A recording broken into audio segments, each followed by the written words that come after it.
documentary that I had was Aileen, The Life and Death of a Serial Killer.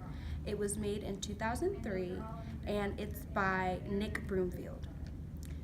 Aileen, The Life and Death of a Serial Killer explores the case of Aileen Wuornos, the first known female serial killer, a woman who was filled by the world and faced a life of hardships. Eileen's life was full of tragedy since she was born.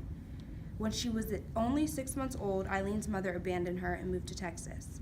Her father was also absent from her life, as he was convicted of sodomizing an 8-year-old boy and eventually committed suicide in jail.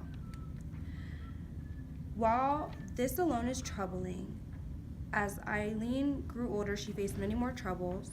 At just age 9, Aileen was already performing sexual actions in exchange for cigarettes, and by 13, she became pregnant, suspectedly by the neighborhood pedophile.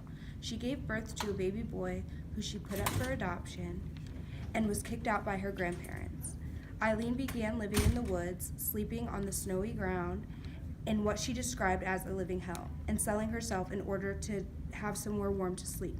In Eileen's original story, she claimed that the men she killed were clients and she had acted in self-defense.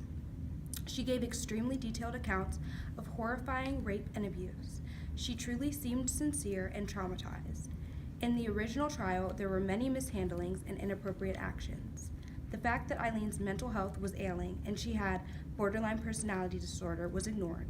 The inexperienced pothead lawyer she had convinced her to plead guilty even though she claimed innocence, and police and witnesses received movie deals, while everyone else involved with the case sold her story. Overall, the case was very corrupt. This documentary deals with mental health, which is an issue that affects everyone, and that, if ignored, can be extremely harmful.